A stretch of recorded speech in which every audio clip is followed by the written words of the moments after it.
दोस्तों अभी तक हमारे YouTube चैनल को सब्सक्राइब नहीं किए तो प्लीज़ सब्सक्राइब कर दें और ज़्यादा से ज़्यादा शेयर कर दें और लाइक करना नहीं भूलें।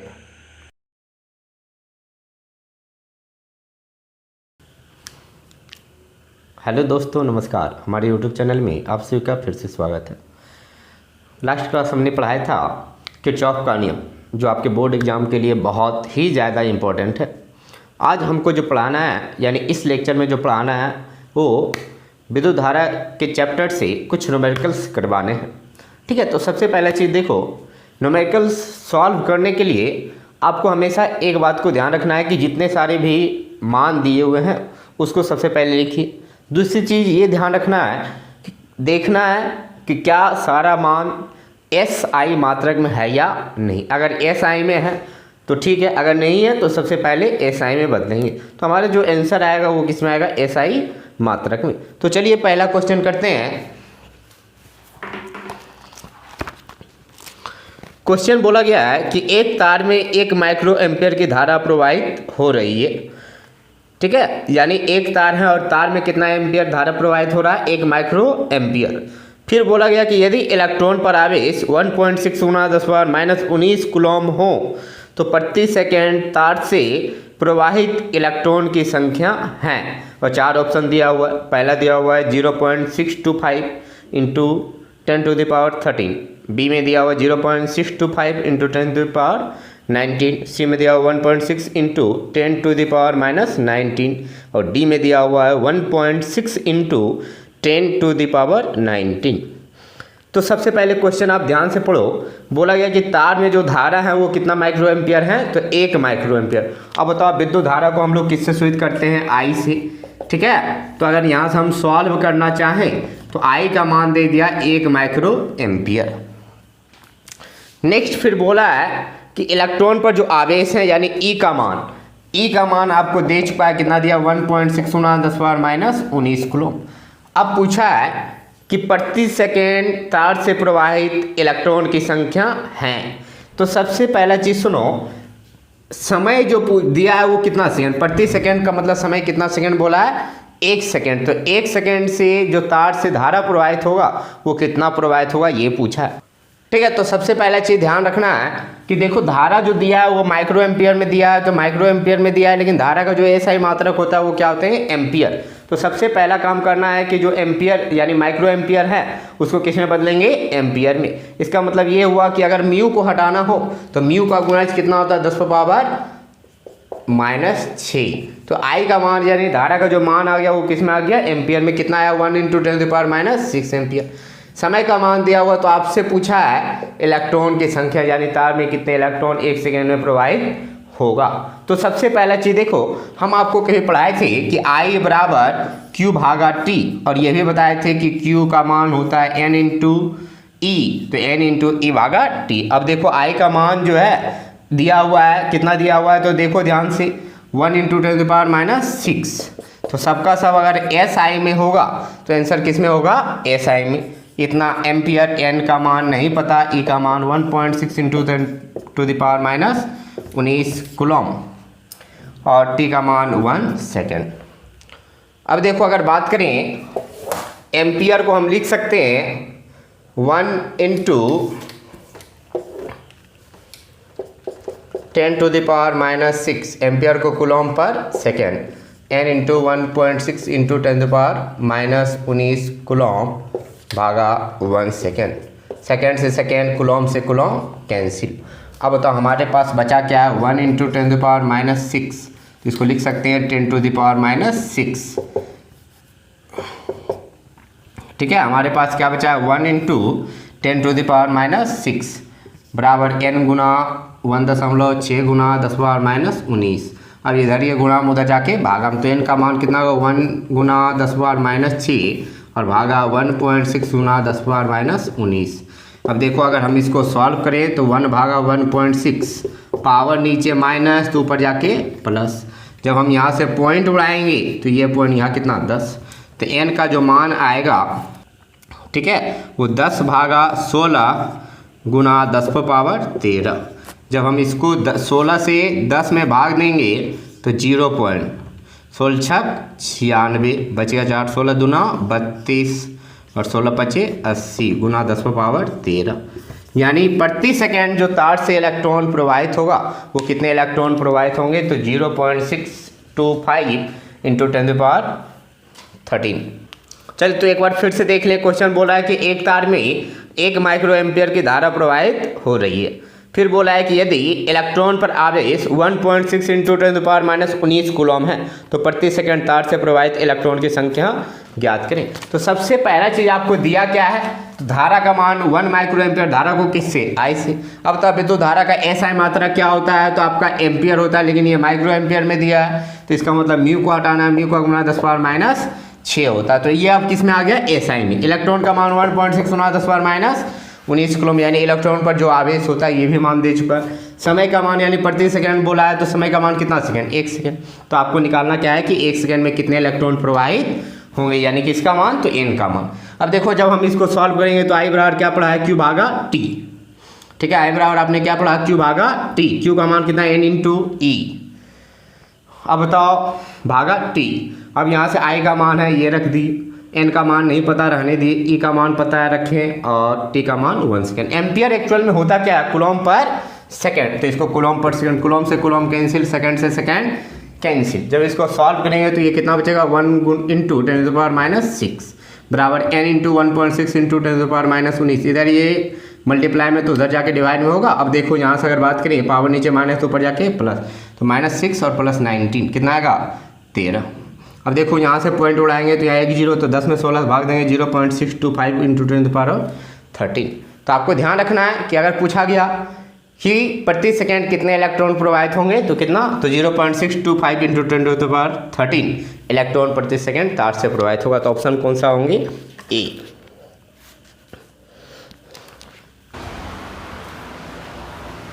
अब इसको मिटाते हैं, अब नेक्स्ट क्वेश्चन करेंगे।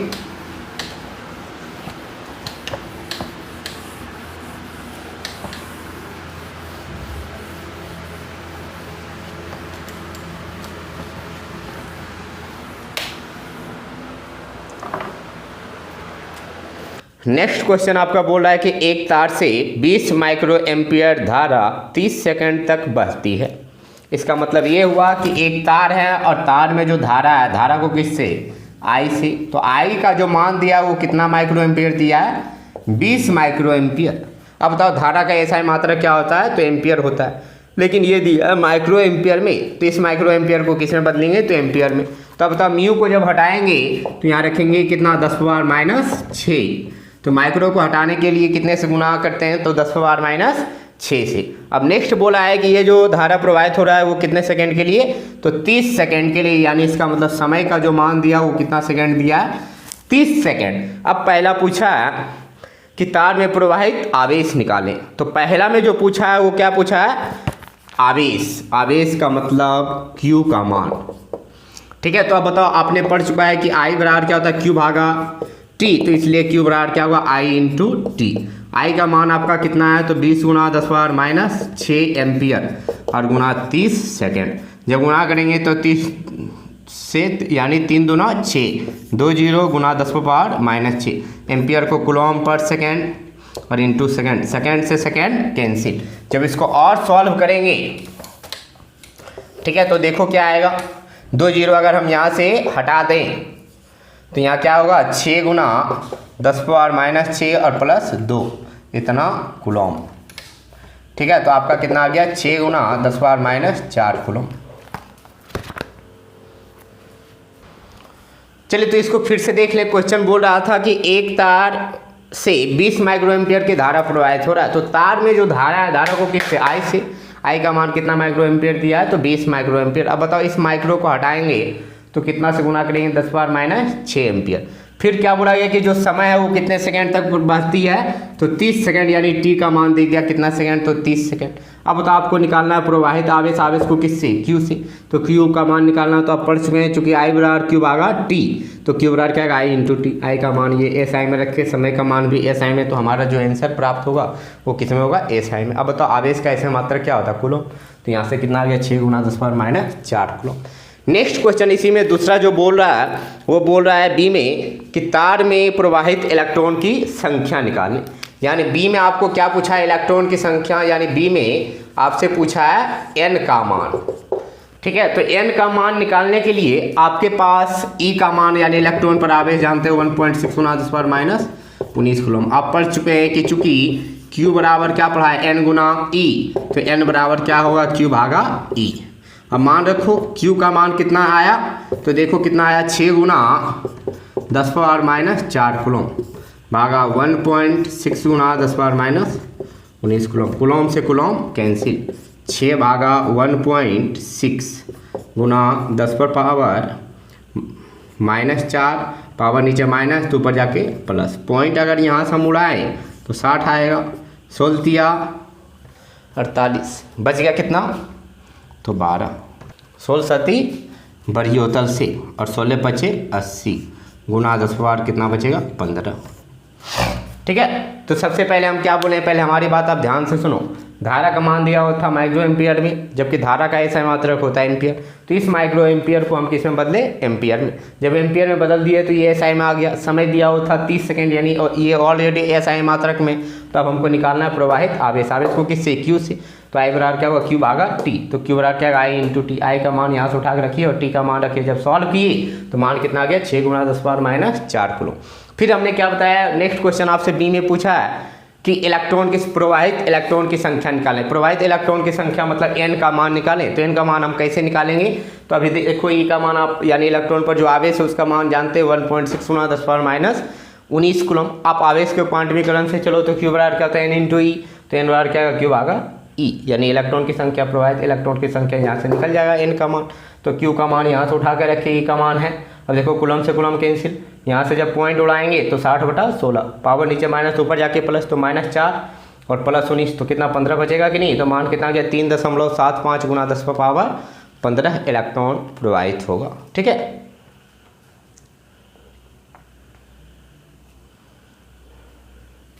चलिए तो अब नेक्स्ट क्वेश्चन करेंगे, इसको हम मिटाते हैं।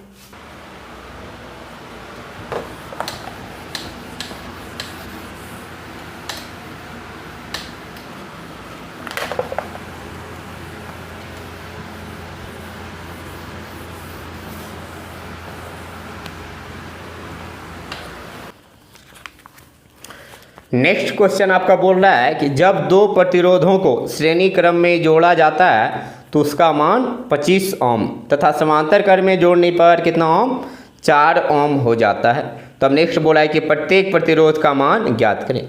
अब बोला गया है कि पहले क्वेश्चन पढ़िए कि जब दो प्रतिरोध हैं, मान लो कि दो प्रतिरोध आपके पास क्या है, दो प्रतिरोध हम मान लेते हैं कि एक आपका R1 है और दूसरा क्या है, R2। ठीक है, पहला केस, फर्स्ट में आपको क्या बोला है कि जब श्रेणी क्रम में, जब इसे कौन से क्रम में जोड़ते हैं, तो श्रेणी क्रम में।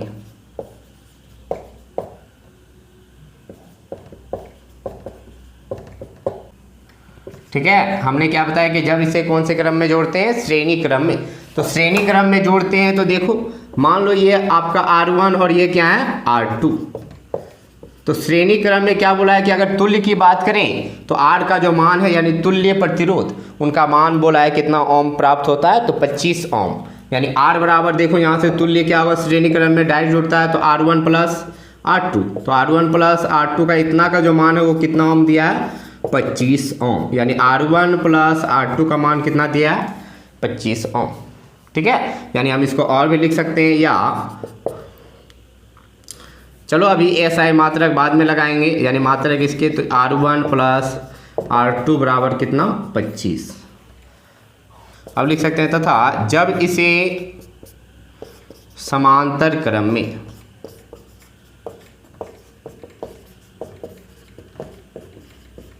ठीक है, जब समांतर क्रम में जोड़ेंगे तो ये आपका R1 और ये R2, ये R1 और ये R2। ठीक है, तो इनका तुल्य कैसे निकालेंगे, तो इनका तुल्य जो होगा 1/R बराबर 1/R1 + 1/R2।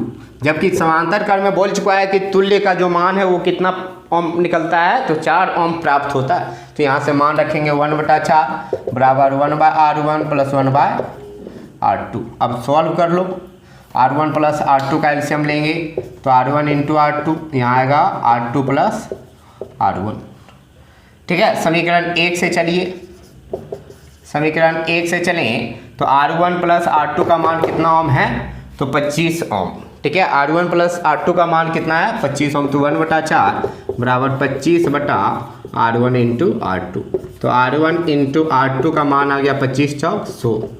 समीकरण कितना, 2। ठीक है, अब देखो हम इसको सॉल्व कैसे करेंगे। सॉल्व करने का 2 तरीका है। या तो आप एक काम करो, R1 का मान यहाँ से उठा के वहाँ रख दो, या R2 का मान उठा के यहाँ से वहाँ रख दो। या फिर मान लो अगर आपने समीकरण पढ़ा हुआ मैथ में, तो अगर मान लो आपके पास a + b पता हो, a × b पता हो, तो a - b का फॉर्मूला ज्ञात होता है। ठीक है, तो उसी तरह अगर मान लो R1 + R2 पता है और R1 × R2 पता है, तो बताओ R1 - R2 निकाल सकते हैं या नहीं। फॉर्मूला पढ़ चुका है आपने मैथ में कि R1 + R2 निकालने के लिए R1 + R2 का होल स्क्वायर और फिर माइनस हो जाएगा 4R1 × R2। शायद अगर ऐसा कुछ आपने पढ़ा है तो ठीक है, अगर नहीं पढ़ा है तो आपको याद रखना है कि अगर बात करें तो हमने क्या बताया कि a + b जब पता हो और a × b पता हो, तो a - b का जो फॉर्मूला होता है वो क्या होता है, a + b का होल स्क्वायर माइनस 4ab, ऐसा कुछ होता है। ठीक है, तो सबसे पहला चीज़ ध्यान रखना है। उसी तरह हमने क्या लिखा, R1 - R2 का फॉर्मूला क्या, √R1 + R2 का होल स्क्वायर और माइनस 4 × R1 R2। तो अब देखो इसको अगर हम सॉल्व करें तो R1 - R2 बराबर R1 + R2। तो R1 + R2 का मान कितना है, 25। तो 25 का होल स्क्वायर -4 × 100। ठीक है, जब हम सॉल्व करेंगे 625 और -400, मान R1 - R2 का जो मान आएगा वो कितना आएगा, तो √225 और 225 से बाहर कितना होगा, तो 15। ठीक है, तो समीकरण इसको 3।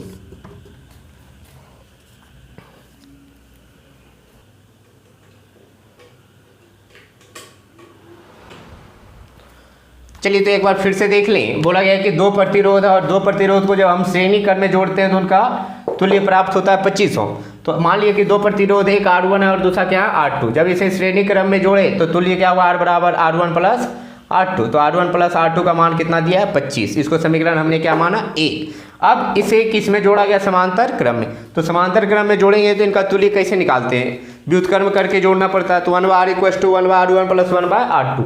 अब बताओ इसका मान दे चुका आपको, कितना ओम दिया है, 4 ओम। जब 4 ओम दिया है तो 1/4 = अब बताओ R1 और R2 का जब एलसीएम लेंगे तो R1 × R2 यहाँ क्या आएगा, R2 + R1। अब देखो R1 + R2 का मान समीकरण 1 में कितना ओम है, 25 ओम। तो यहाँ जब 25 रखेंगे तो बताओ क्या आएगा, 1/4 बराबर 25 आएगा R1 × R2। जब सॉल्व करेंगे तो R1 × R2 का मान कितना आ गया, 100। अब हमने क्या बोला कि अगर मान लो आपके पास R1 + R2 है, ठीक है, और R1 × R2 है, तो R1 - R2 निकाल सकते हैं। तो ये मान सॉल्व करने के लिए हम क्या करेंगे, तो देखो यहाँ से अगर बात करें R1 - R2 निकालना हो तो क्या करेंगे, √R1 + R2 का होल स्क्वायर -4R1 R2। इतना का मान देखो पता है कितना, 25। तो 25 का स्क्वायर 4 × R1 × R2 का 100, तो 400। तो 25 का स्क्वायर 625 - 400 कितना आएगा, 225। और √225 से बाहर कितना होगा, 15। तो यहाँ से क्या पता चल गया कि R1 - R2 का मान कितना आ गया, 15 ओम। और R1 + R2 का मान कितना आ गया, 25 ओम। जब इन दोनों को हम जोड़ेंगे, यानी समीकरण 1 तथा 3 को जोड़ेंगे तो हमारा मान निकल जाएगा। तो हम यहाँ से लिखना चाहें तो लिख सकते हैं कि समीकरण 1 तथा 3 को जोड़ने पर, जब आप जोड़ोगे तो बताओ क्या है, R1 + R2 बराबर 25 और R1 - R2 बराबर 15। जब जोड़ेंगे तो ये और ये कैंसिल, 2R1 बराबर 40। तो R1 का मान कितना आ गया, 20 ओम, 20। और यही R1 का मान जब 20 इसमें रखेंगे समीकरण 1 में, तो ये 20 प्लस R2 बराबर 25, तो R2 का मान कितना 5 नहीं आएगा। तो अब लिखेंगे समीकरण 1 में R1 का मान रखने पर, जब आप रखेंगे तो आपके पास आएगा क्या 20 प्लस R2 बराबर 25, तो R2 का मान कितना आ गया 5। तो आपका दो प्रतिरोध का जो मान आया वो कितना आया, तो एक पहला 20 ओम, दूसरा कितना ओम 5 ओम, या पहला 5 ओम तो दूसरा कितना ओम 20 ओम। ठीक है, तो सबसे पहले हमने क्या बोला कि हमारे पास दो मान निकल गए, एक R1 प्लस R2 का मान और दूसरा क्या था R1 माइनस R2। तो हमने क्या किया, समीकरण 1 और 3 को जोड़ा, जब जोड़ेंगे तो ये प्लस में या माइनस में तो कैंसिल हो जाएगा। तो R1 प्लस R1 कितना R1 2 R1, 25 प्लस 15 कितना 40, तो R1 का मान 40 भागा 2 कितना आ गया 20, और यही 20 मान रखेंगे समीकरण 1 में, तो R2 का मान कितना आ जाएगा 5। तो पहला 20 ओम और दूसरा कितना ओम 5 ओम जब ठीक है, तो यही दोनों प्रतिरोध है, पहला 20 R1 और दूसरा क्या है 5 ओम। चलिए अब नेक्स्ट क्वेश्चन करते हैं।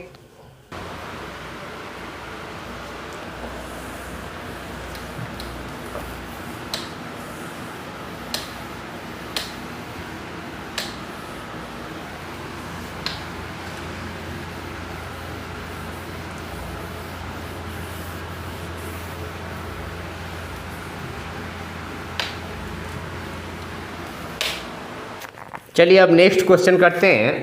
क्वेश्चन बोला गया है कि संलग्न चित्र में धाराओं I1 तथा I2 की गणना कीजिए, जबकि चित्र आपको दिया हुआ है, चित्र दिया हुआ है इस टाइप का।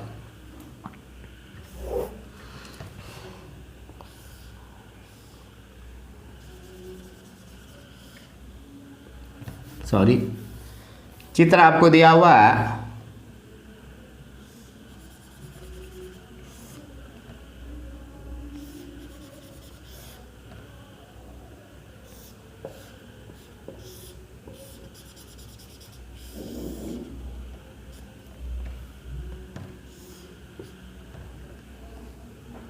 यहाँ बोला है कि I है, यहाँ I1 है और यहाँ I2 है। ये बोल दिया है कि 6 ओम है,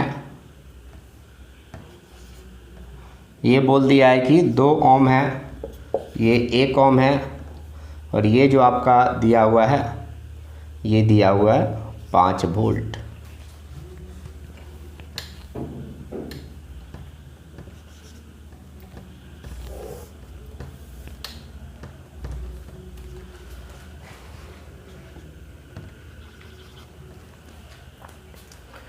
ठीक है, तो क्वेश्चन में आपसे पूछा गया है कि I का मान, I1 का मान तथा I2 का मान ज्ञात करें।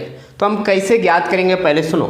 ये जो क्वेश्चन आपका है ये किरचॉफ के नियम पर आधारित है। हम कैसे सॉल्व करेंगे, तो सबसे पहला चीज़ देखो, हमने बताया था किरचॉफ का पहला नियम कहता है कि अगर मान लो किसी भी परिपथ का संधि है, संधि का मतलब जहाँ 3 शाखाएँ मिल रहा है, तो वहाँ पर मिलने वाली जो धारा हैं उनका कुल बीजगणितीय योग 0 होता है। इसका मतलब हम बताए थे कि उस संधि पर आने वाली धाराओं का योग और उससे संधि से दूर जाने वाली धाराओं का योग दोनों आपस में क्या होता है, बराबर होता है। तो अगर हम बात करें इस बिंदु को हम कुछ मान लेते हैं P, ठीक है, उस बिंदु को हम P मान लिए।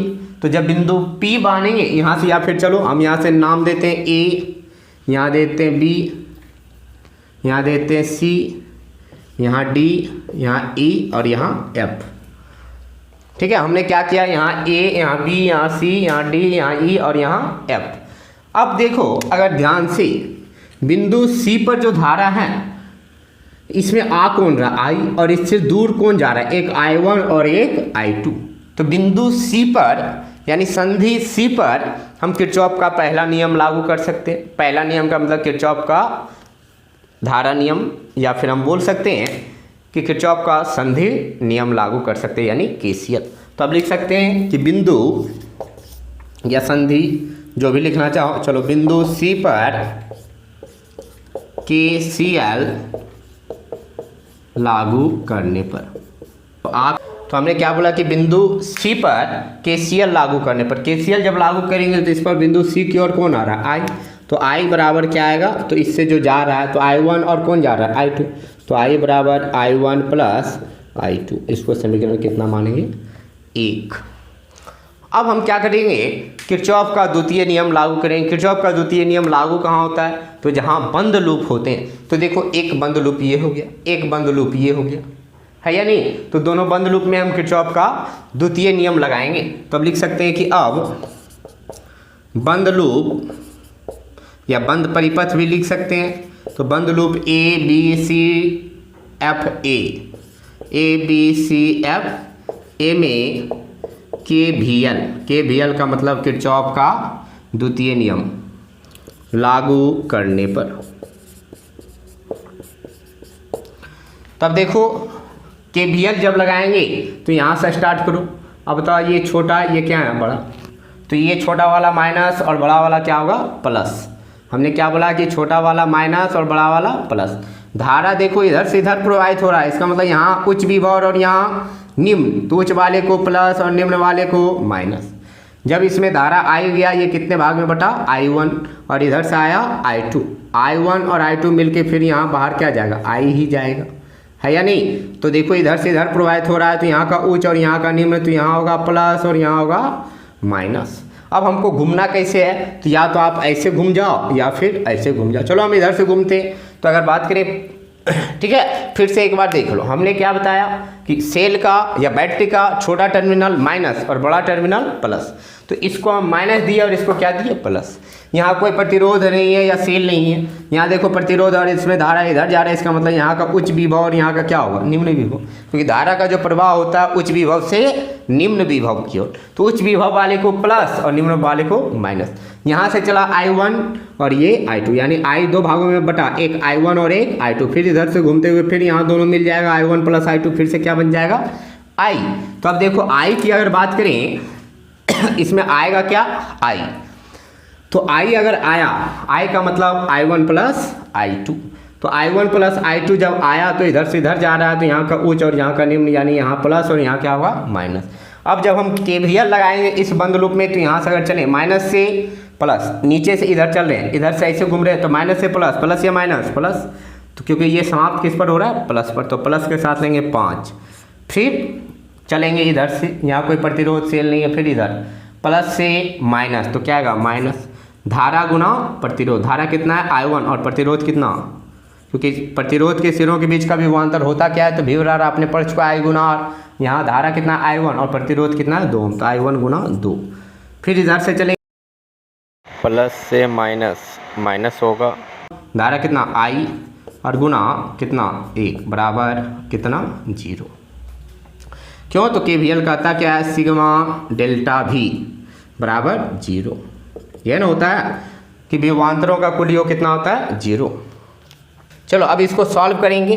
तो 5 माइनस 2I1 और माइनस I बराबर कितना आएगा, 0।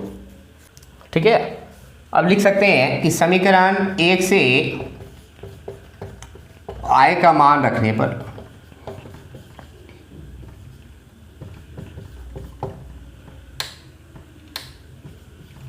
जब समीकरण 1 से I का मान यहाँ रखेंगे तो 5 माइनस 2I1 और माइनस I1 प्लस I2 बराबर कितना आएगा, 0।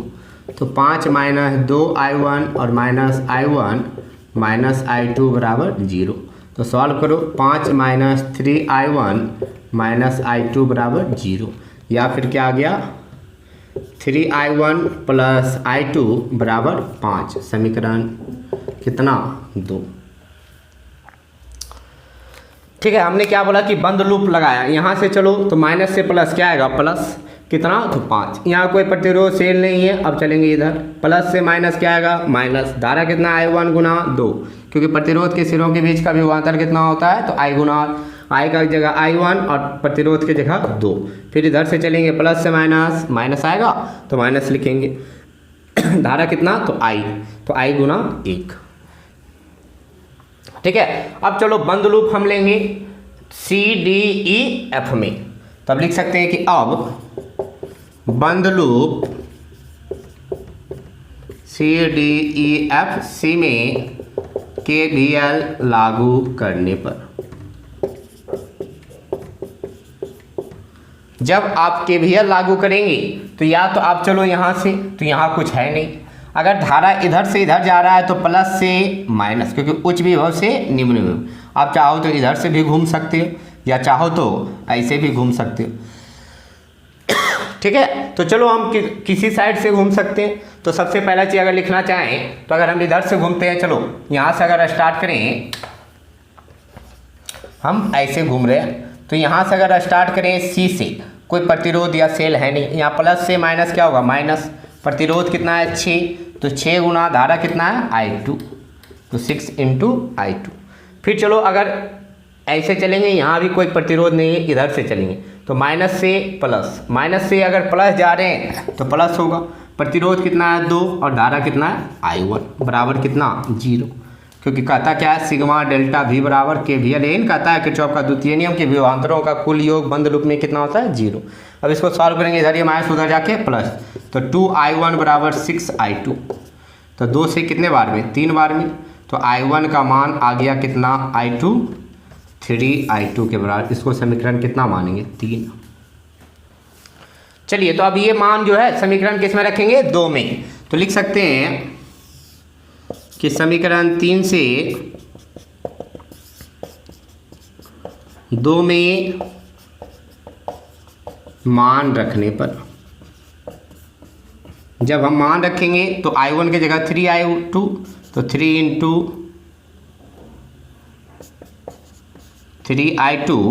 फिर प्लस I2 बराबर कितना 5। तो देखो सॉल्व करेंगे, 3 × 9 और प्लस 1, तो 9I2 और प्लस I2 बराबर कितना आएगा 5, तो 10I2 बराबर कितना आ गया 5। तो चलो एक बार फिर से देख लो, हमने क्या बताया कि ये आपका जो है बैटरी का यानी सेल का छोटा टर्मिनल माइनस और बड़ा वाला प्लस, फिर धारा इधर से इधर जा रहा है, फिर I1 इसमें गया, तो धारा का प्रवाह उच्च विभव से निम्न विभव की, तो उच्च वाले को प्लस और निम्न वाले को माइनस, फिर धारा इसमें इधर से इधर जा रहा है, तो यहाँ उच्च और यहाँ निम्न, तो उच्च वाले को प्लस और निम्न वाले को माइनस। सेम उसी तरह देखो धारा इसमें इधर से इधर आ रहा है, तो यहाँ का उच्च और यहाँ का निम्न, तो उच्च वाले को प्लस और निम्न वाले को माइनस। अब हमने क्या बोला, तो बिंदु C पर क्या लगाए KCL। KCL का मतलब हुआ किरचॉफ का प्रथम नियम। किरचॉफ का प्रथम नियम C पर लगाए तो आने वाली धाराओं का कुल योग जाने वाली धाराओं के कुल योग के बराबर होता है। तो आ कौन रहा है I, और जा कौन रहा है I1 और I2, तो I बराबर क्या हुआ I1 प्लस I2। फिर हमने क्या बोला कि बंद लूप ABCFA में क्या लगाएंगे KVL। KVL का मतलब किरचॉफ का द्वितीय नियम। तो यहाँ से स्टार्ट करो, चलो हम इधर से इधर चल रहे हैं, तो माइनस से प्लस गए तो प्लस या माइनस, प्लस कितना 5, फिर यहाँ कोई प्रतिरोध सेल है नहीं, फिर यहाँ से चलेंगे प्लस से माइनस, तो क्या होगा माइनस, धारा कितना I1 प्रतिरोध 2, तो I1 गुना 2, फिर इधर से इधर चलेंगे प्लस से माइनस क्या होगा माइनस, धारा I प्रतिरोध 1, तो I गुना 1। अब इसको सॉल्व करेंगे 5 माइनस 2I1 माइनस I, इधर ये माइनस उधर जाके प्लस। तो अब देखो हमने क्या किया, I का मान समीकरण 1 से उठा के रख दिए, तो I का मान रखेंगे तो I1 प्लस I2, तो वही लिखे समीकरण 1 से I का मान रखने पर तो I1 प्लस I2। जब इसको सॉल्व करेंगे माइनस गुना दोनों में होगा, तो 2I1 माइनस I1 तो कितना होगा माइनस 3I1 और माइनस I2, इधर ये माइनस उधर जाके प्लस, तो 3I1 प्लस I2 बराबर कितना 5। इसको समीकरण कितना माना 2। अब हम बंद लूप लिए CDEFC में, C से चले इधर की ओर घूम रहे हैं, तो यहाँ से यहाँ कोई प्रतिरोध सेल है नहीं, यहाँ चलो प्लस से माइनस क्या होगा माइनस I2 गुना 6, तो 6 गुना I2। फिर इधर से चलो कोई प्रतिरोध सेल है नहीं, इधर से इधर जा रहे हैं, माइनस से किधर प्लस की ओर, तो माइनस से जब प्लस जाएंगे तो क्या होगा प्लस, प्रतिरोध 2 और धारा I1 गुना 2 गुना I1 बराबर कितना 0। अब सॉल्व करेंगे तो इधर ही माइनस उधर जाके प्लस, तो मान कितना क्या 2I1 बराबर 6I2, 2 से कितने बार में 3 बार में, तो I1 का मान कितना I2, तो 3I2।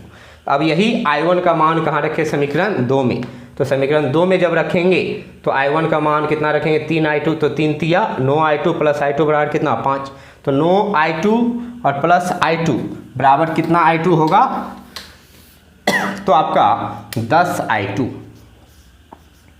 और 10I2 बराबर 5, तो I2 का मान कितना आ जाएगा 5 भागा 10, तो I2 का मान आपका आ गया 0.5।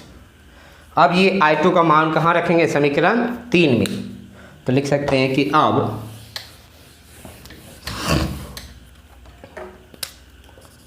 अब समीकरण 3 में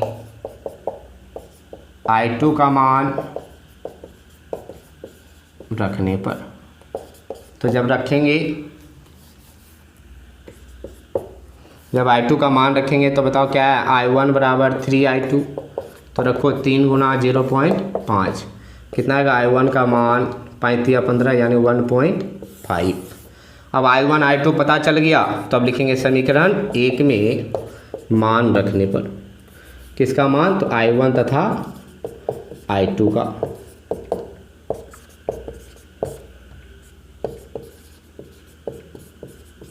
रखो तो I बराबर क्या था, I1 प्लस I2। I1 का मान है 1.5 और I2 का मान है 0.5। जब दोनों को जोड़ेंगे तो I का मान कितना आएगा, 2। तो तीनों का मान हमारा निकल गया, I2 भी निकल गया, I1 भी निकल गया और I भी निकल गया। अब ये मान, तो हमारा जो मान सबका सब आया किस में आएगा, एम्पियर में, क्योंकि सबका सब था किस में, SI में, क्योंकि वोल्टेज में हमारा वोल्ट में था, प्रतिरोध भी ओम में था, तो धारा किस में आएगा, एम्पियर। तो लिख सकते हैं कि अतः I का मान पूछा है तो I का मान कितना एम्पियर आ गया, 2 एम्पियर। फिर पूछा है I1 का मान, तो कितना एम्पियर आया, 1.5 एम्पियर। तथा पूछा है I2 का मान, तो I2 का मान कितना आया, तो 0.5 एम्पियर आया। तो यही आपका आंसर हो गया। ठीक है, तो आज की सेवा यहीं तक। अब मिलते हैं आपसे नेक्स्ट क्लास। बहुत बहुत धन्यवाद।